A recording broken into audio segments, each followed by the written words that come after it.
blood on the leaves. This past weekend, the much-talked-about film Birth of a Nation was released into over 2,000 theaters across the country. Many have great expectations about this film that depicts the 48-hour slave rebellion by Nat Turner. Before the film was released, Liquid Soul Media traveled across the country to many HBCUs to show a screening of Birth of a Nation. Gratefully, Howard University was on the tour lineup. After the film, HU faculty, staff, and students lined up to provide their opinions of how they felt about the film. What I appreciated was that the film, it stayed true to the nature of the event. You know, it was a blip. It was 48 hours. After they got taken over, you know, I thought, oh, okay, well, when's the next portion? This was so short. When is he gonna come back? Guns blazing. But the fact that they left it that way, they stayed to the truth of the story, I think that was very powerful. Coming into the film, I wasn't sure what to expect other than I knew that it was going to be revolutionary and I knew it was going to be bloody. I was much more impressed with the love that was actually shown. The mother for the son and the grandmother who told her story, and as she began to see it on her grandson, she still loved him. And even when the wife had been beat terribly beyond recognition, she too still loved him and he loved her. So that was a part of it that I wasn't expecting, because you don't see that very often among black men and women.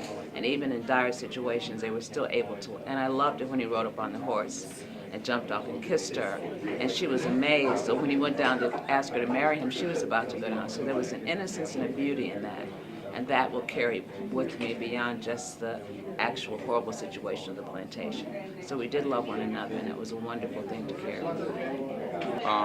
My expectation going in, just looking at the very first trailer, was just the immersion from a visual aesthetic.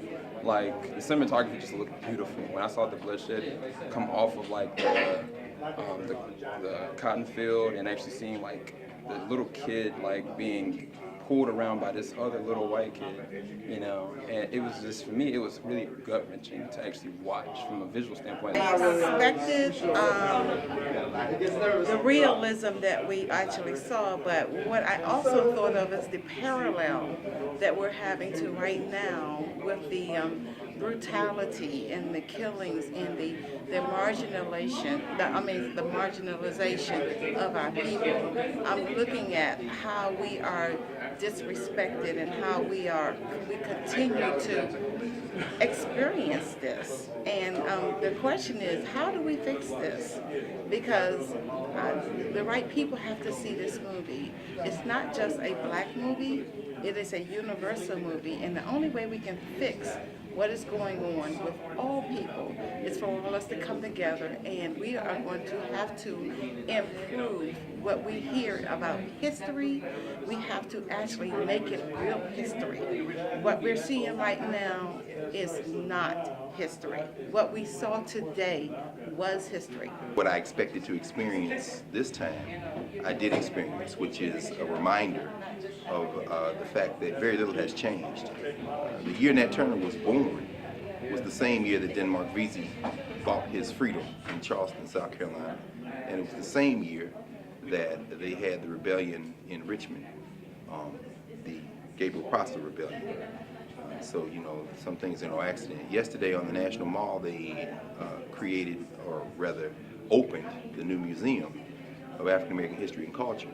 And a bell was rung by a sister, 99 years old, whose parents had been enslaved. So her parents, in fact, lived in the period that Nat Turner and his wife, his mother's mother, and all of the people he knew experienced enslavement. And that sister's alive today.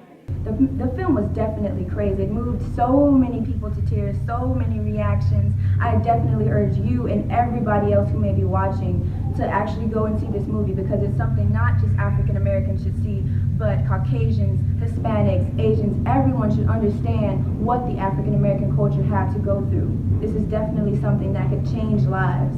Thank you so much. Morgan Richard with Spotlight.